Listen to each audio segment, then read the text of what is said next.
Hello, my name is Daniel Ayton. I'm executive chef of an 801 bedroom hotel in London. It's the Tower Hotel, but just by Tower Bridge, in charge of 11 food and beverage outlets.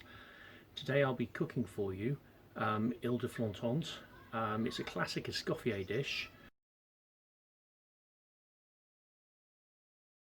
Custard first. All we need is some sugar, some egg yolks, some whole milk, not skimmed or anything like that.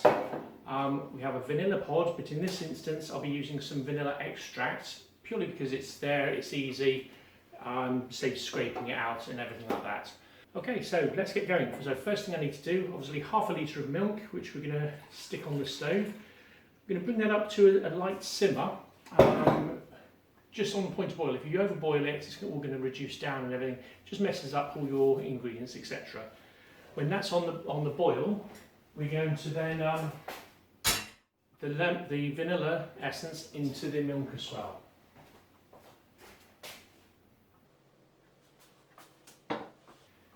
Okay, so while that's coming up to the boil, what I need to do now is just whisk up the egg yolks and the sugar. Okay, so it just needs to be creamed lightly. We don't need to get any air into it or anything like that. And then when that's all mixed together beautifully, what we'll do is we'll add the boiling milk to it. Okay, so as you can see, the egg yolks is a nice light colour now that it's been whisked in. The milk is just coming up to the simmer now. So what I'll do, as soon as that comes up, I'll then carefully pour that into the egg yolks while it's still being mixed. There we go.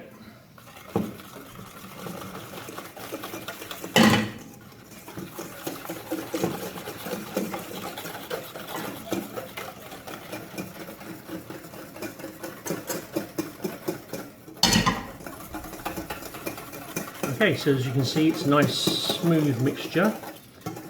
If your milk's hot enough, you don't usually need to add it back into the boil, but I shall. So basically you can go back into the same pan, return it to the heat.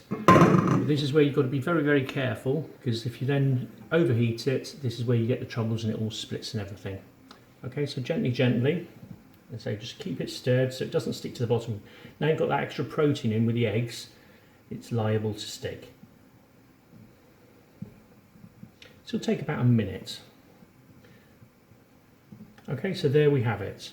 Okay, so it's just thickened slightly. What you've got to do now, you take it back off the heat, stick it into a bowl, let it cool down quite quickly. So you could possibly stick it into some cold water first and then just stick the bowl into the fridge. So while we're doing that, we come to, if you like, the trickier part of the job, which is the egg whites. With the egg whites, what you need to do is try and make sure all the fat is removed. So when you're separating the egg yolks, if the yolk happens to break, then whatever you do, start again, do one egg at a time.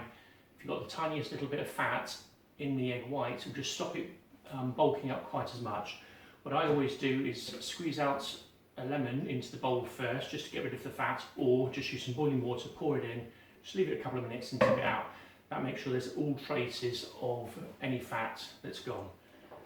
What you need to do first is stick in the egg whites, and then you start to whisk those up. You whisk those up by about half, then you add the sugar and carry on whisking until you get a soft peak. I'll start to do that now. Okay, so what we have there now is some nice delicate little peaks like this, so quite a firm meringue. Okay, now what I'm going to do now is what we call a quenelle. Okay, so we're going to get 2 spoons, and between the 2 spoons you just create an egg shape. Okay, just by moving it from one spoon to the other. Okay, just like so.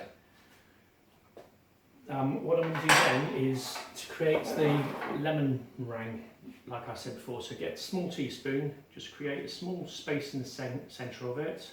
And what I'll do is I will drop just a tiny little piece of lemon curd into the mixture as well. Make sure that's right in the middle. And we'll pick up a little bit more meringue. and then just continue the way we were, just moving it from spoon to spoon until it's completely covered, and the meringue is then in the middle. Okay, so you need to do that 6 times. What I'm going to do is I'm going to put it on some silicone paper, parchment paper, and then that just makes it a little bit easier just to pick it up, drop it into the water to poach. Okay, so the water's boiling. We have all the egg whites now all shaped. So what we're going to do now is put it on a soft poach, and then we'll come back again afterwards where I take them out, cool them down, and then I'll plate up for you. So as you can see, we've got the water simmering away there, and we have the egg whites that are all on a piece of paper.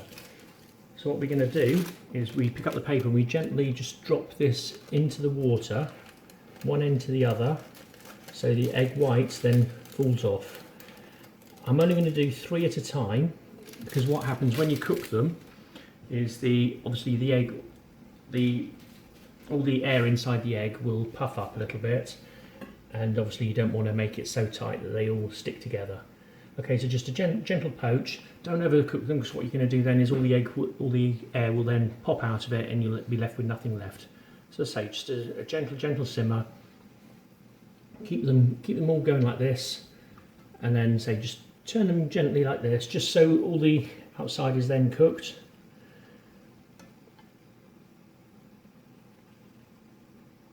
So you say you've got the 3 sides.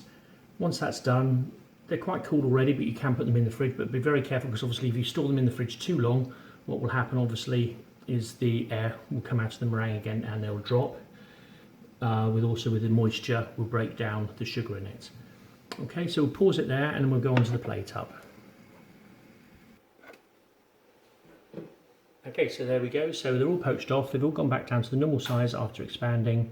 And as I say, I've just let them cool slightly. The custard's still in the fridge cooling down, and we'll get over on plating up and then showing you how it can be plated. I'm going to present it in 4 different ways. Originally it should be in a glass, because then obviously then you've got the custard then, and then the egg white will then obviously float on top of that. But I quite like it on a plate as well. So I'll do it both ways, and I'll let you decide. Okay. And I'm going to present in this one. I'll do the others, and I'll show you right at the end how it's all comes together and the different styles of presentation. Okay, so first of all, a little bit of your cold anglaise in the bottom.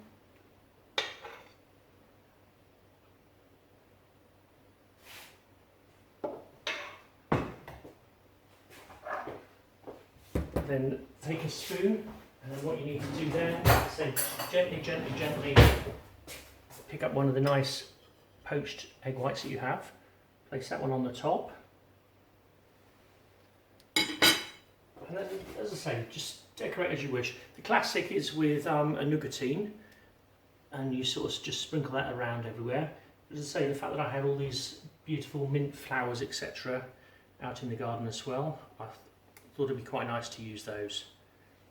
And some lemon verbena. What I'll do with the lemon verbena is I'll just pluck the little bits and just sprinkle that over the top. A little bit of lemon zest. And last of all, as I say, just to make it my own, I'm going to drizzle over a tiny little bit of lemon curd, which has just been thinned down a little bit. Okay, so there we have it. So there we go. So there's some very nice examples of some il flantons. As I say, a classic Escoffier dishes with my own interpretation, bringing into the evolution of dishes. So now let's see your creations. If you want to take some pictures, put it on Instagram at the Springboard charity, and then tag them using FC Summer Kitchen with a hashtag obviously. Then if you want to know more, then obviously have a look at the Springboard website, Springboard's Future Chef, and hope to see you all in the final. Thank you very much for watching. Bye bye.